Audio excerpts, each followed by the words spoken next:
नमस्कार, मैं कशिश और स्वागत है आपका नेक्स्ट 9 न्यूज में। इस वक्त की सबसे बड़ी खबर आपको बताते चले कि पायलट के समर्थकों पर अब एफआईआर कराई जा रही है। लगातार उन पर आपत्तिजनक टिप्पणी का आरोप लगाया जा रहा है। यहाँ पर ये बड़ी खबर सामने आई है जिसमें राजेंद्र गुड़ा, जी हाँ, राजेंद्र गुड़ा वही जो यहाँ पर एक समय पर गहलोत का पूरी तरीके से साथ देते नजर आते थे, लेकिन आज उन पर एफआईआर करा दी गई है और इसका खुलासा खुद यहाँ पर उन्हीं के नेताओं ने, उन्हीं के विधायकों ने यहाँ पर किया है। अगर देखा जाए यहाँ पर तो गहलोत के साथ राजेंद्र गुड़ा तब आए थे जब यहाँ पर सीटें कम पड़ रही थी, यानी कि बसपा के 6 विधायक थे जिन्होंने यहाँ पर साथ दिया था कांग्रेस पार्टी का, जिसके बाद कांग्रेस की पार्टी यहाँ पर बनती नजर आई थी राजस्थान में जब चुनाव हुए थे। लेकिन अब यहाँ पर राजेंद्र गुड़ा लगातार पायलट के साथ नजर आ रहे हैं। यहाँ पर जब किसान सम्मेलन हुआ था तब भी राजेंद्र गुड़ा ने ही पायलट को लेकर लगातार अपीलें की थी, लगातार यहाँ पर भाषणबाजी की थी, बयान देते नजर आए थे कि वो यहाँ पर किसानों को साथ लेकर आ सकते हैं और यहाँ पर पार्टी की जीत आसानी से हो सकती है, सरकार रिपीट हो सकती है। इस तरीके की तमाम बातें यहाँ पर राजेंद्र गुड़ा ने कही थी,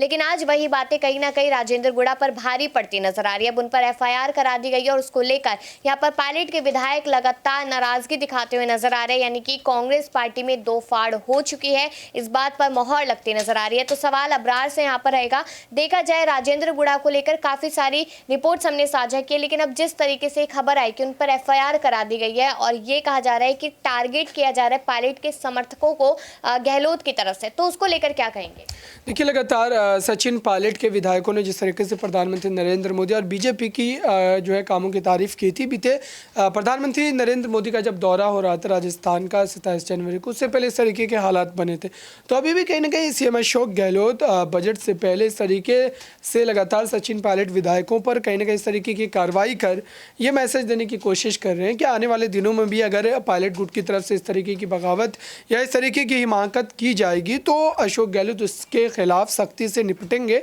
और लगातार आप देखिए कि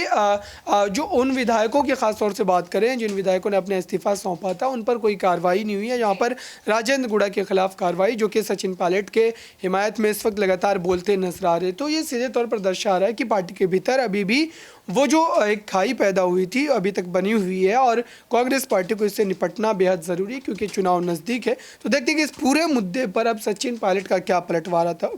क्योंकि राजेंद्र गुड़ा जिस तरीके से बीते कई महीनों से लगातार सचिन पायलट के हिमायत में बोलते नजर आ रहे हैं, तो इस कार्रवाई से सीधे तौर पर तार जो है उसी से जुड़ते नजर आएंगे। क्या अशोक गहलोत और उनके प्रशासन ने जानबूझकर, तो क्या लगता है यहाँ पर कि अगर पायलट के विधायक एक बार फिर से पायलट अगर सीएम नहीं बनाए जाते और बगावत कर देते हैं तो क्या यहाँ पर अशोक गहलोत और पूरी कांग्रेस पार्टी को नुकसान हो सकता है चुनाव से पहले? देखिए, बिल्कुल इस तरीके की अगर स्थिति पैदा होगी तो जाहिर सी बात है कि सचिन पायलट बगावत कर सकते हैं। ठीक इसी तरीके की बातें हम कई बड़े जो है वरिष्ठ नेताओं को लेकर के क्या करते थे कांग्रेस पार्टी के, लेकिन जब ऐसा समय आया तो उन्होंने पार्टी से बगावत भी की। कैप्टन अमरिंदर सिंह से लेकर ज्योतिरादित्य सिंधिया तक कई ऐसे